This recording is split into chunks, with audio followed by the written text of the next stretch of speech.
This is Unit 7.1, Meiosis.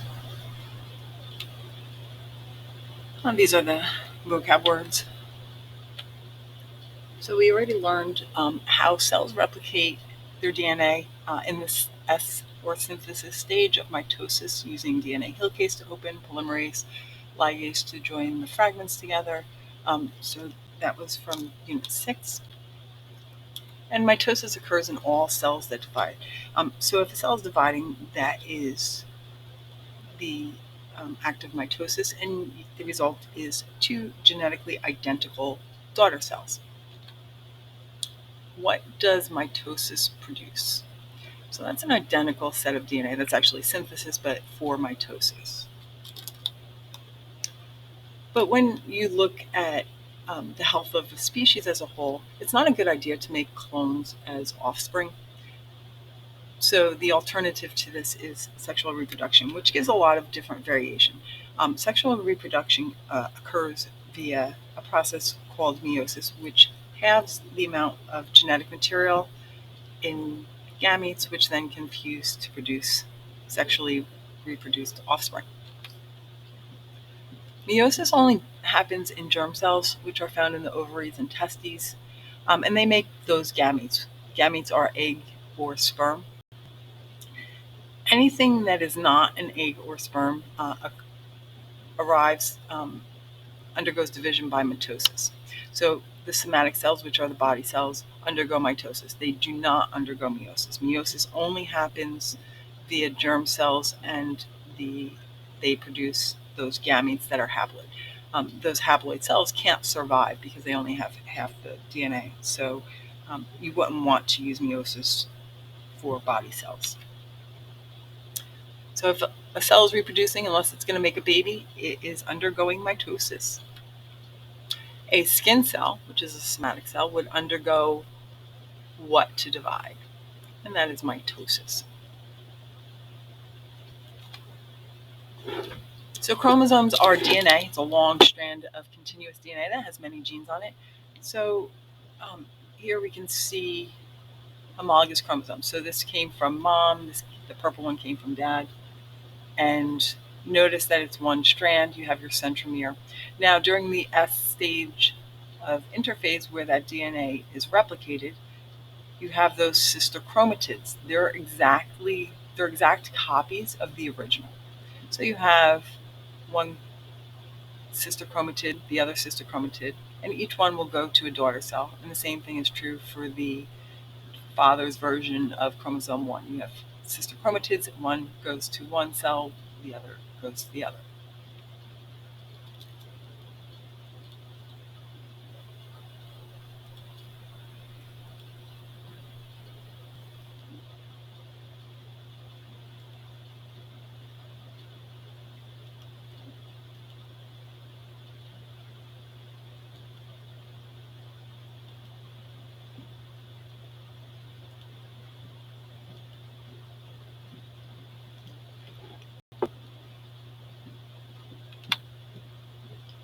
So it doesn't have that characteristic X shape until it does go through the synthesis stage of interphase. And that's when the DNA is duplicated and has a sister chromatid, which again is an exact copy, held together at the centromere. So then you have two strands of DNA that are exactly the same. And make sure that you understand that before mitosis and meiosis begins, after you've gone through that S stage, you actually have four copies of chromosome 1, four copies of chromosome 2, because you're going to have the division in mitosis where you're going to have two diploid 2N daughter cells.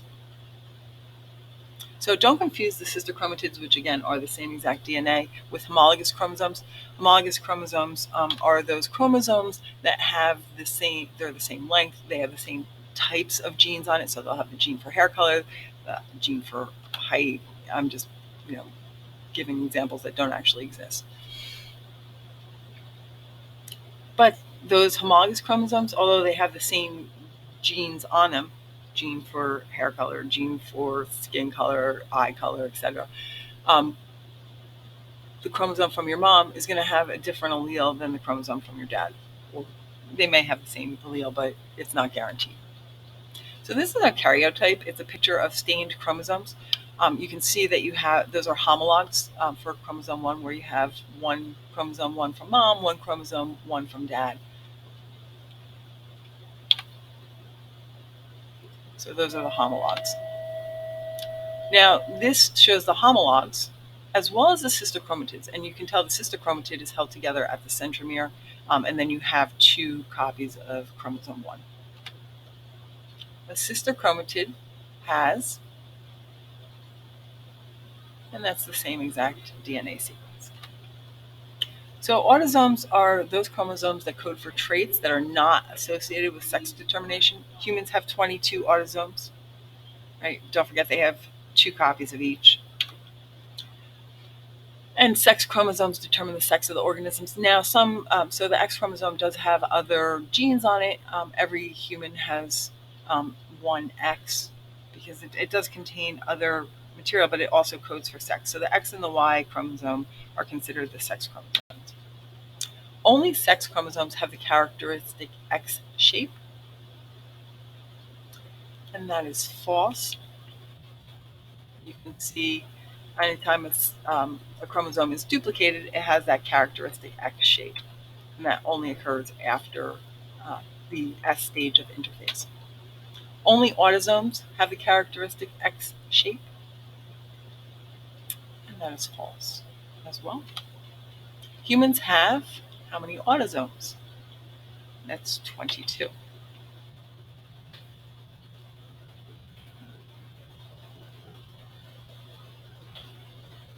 Right, so the process of meiosis is very similar to the stages of mitosis. Pimples make all teens crazy. But there are 2 rounds of division, and the second round does not have that replication of DNA. So you end up with half the normal amount of DNA in those gametes.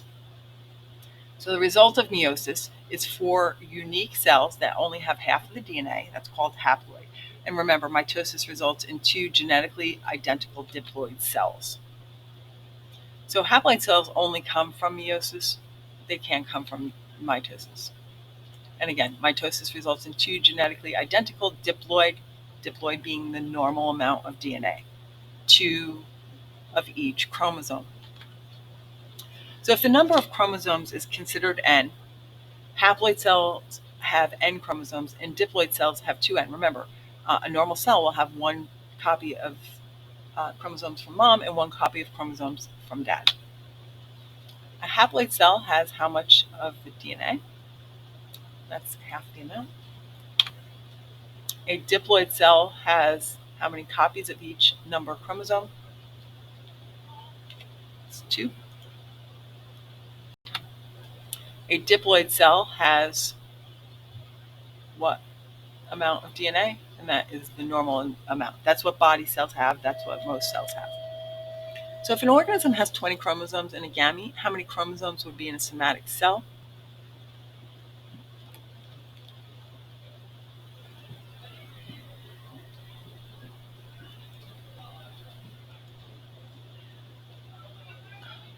All right, so that would be 10. Because if you have 20 chromosomes in a gamete, gametes are n. So 20 equals n.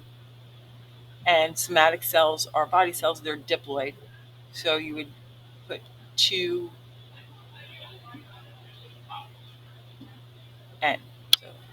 So that would be 40.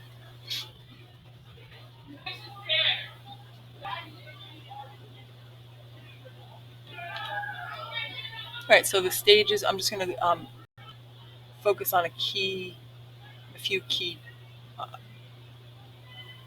occurrences. So prophase 1 is important because that's when crossing over occurs. So you have your homologous chromosomes, remember they've been duplicated, and they sit together in a tetrad, which does not occur in mitosis. So you have the homologous chromosomes lying on top of each other, and at that point, they can switch material, they swap segments with the other homologous chromosomes, not with the sister chromatid because that's the same DNA. Metaphase 1, pretty self-explanatory. You have them in their tetrad, so they're they're attached to their homologous chromosome. And then during anaphase 1, those homologs or homologous chromosomes separate. They don't separate at the centromere like they do in mitosis, but they separate from their homologs. Then telophase 1, the nuclear membrane reforms, and then you have cytokinesis, which breaks the cells into two. Then we go on to meiosis 2. Now, it's important to note that there is no duplication of the DNA at this point. So you have a diploid cell that is now going to break down and or cleave, and you'll have half the DNA in each one. So metaphase 2, the chromosomes line up on the equator, and at anaphase 2, that's when the sister chromatids separate at the centromere and they go to either pole. And then telophase 2 is where the nuclear membrane reforms, cytokinesis, and you are left with 4 genetically unique haploid gametes.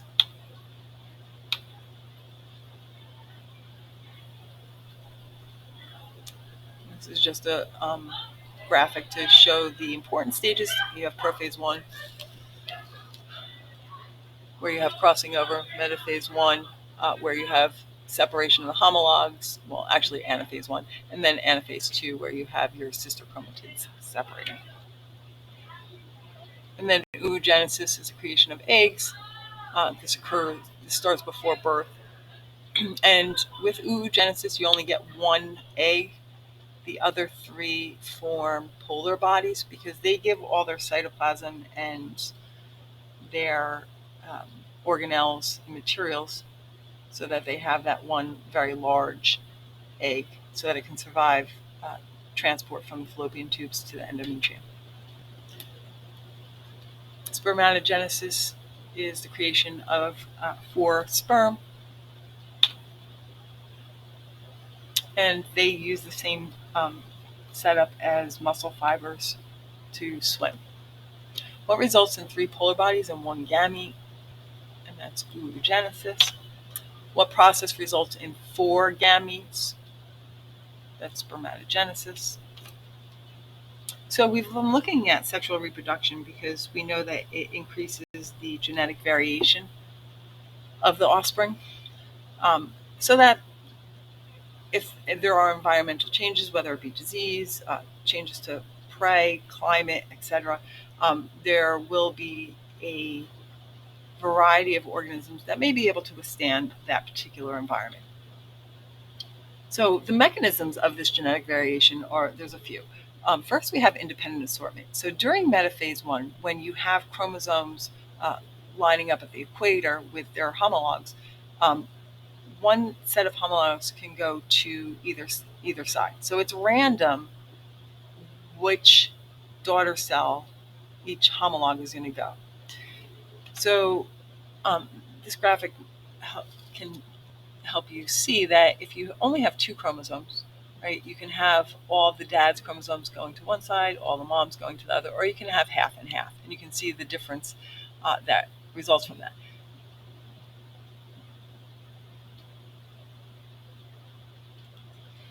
And then can I draw on this? So in order to see or find out the possible combinations, you're going to, you can find that mathematically by taking 2 and putting it to the power of the number of chromosomes. So if I wanted to find out how many possible combinations an organism that has 16 chromosomes, I would do 2 to the power of 16. If I wanted to do humans, where I have 23 chromosomes, I do 2 to the 23rd power.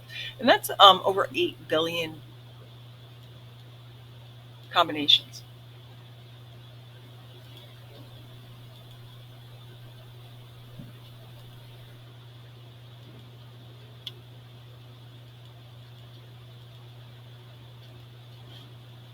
So you can see why siblings do not look like each other. Each act of meiosis can result in 8 billion variations. All right, and then So that was independent assortment. Then we have crossing over. This occurs during prophase 1 when you have your homologous chromosomes in that tetrad form, and you have genetic material being exchanged, different segments exchanged. So this shows those chromosomes. If you have a linked gene that are close together, they tend to be swapped together, and we'll talk more about the genetics of linked genes in the next section.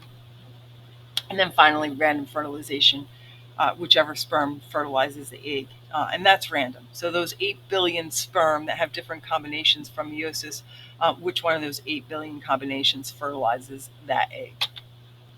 And that's just an egg for in vitro fertilization.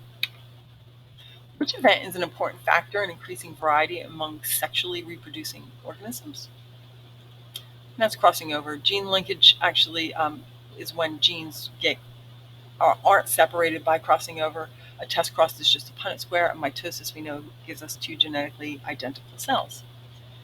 Which phrase best describes the process of meiosis? And this produces haploid gametes, the exchange of segments of DNA between members of pairs of chromosomes is crossing over. Which best describes crossing over?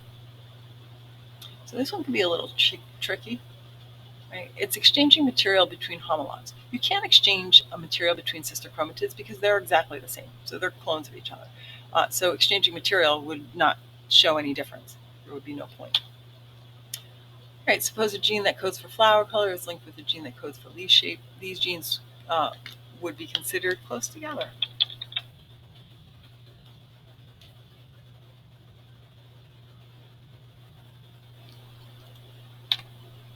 Separation of homologs occurs during anaphase 1. Separation of sister chromatids occurs during anaphase 2. When crossing over takes place, chromosomes switch segments or swap material. E through F down here is meiosis because you see you have your 4 haploid. Right here is our diploid. Now I have my haploid. Notice you have your haploid diploid cell, and you can see when it's duplicated that characteristic X shape. And A through D is mitosis, 2 diploid cells. Humans have how many autosomes?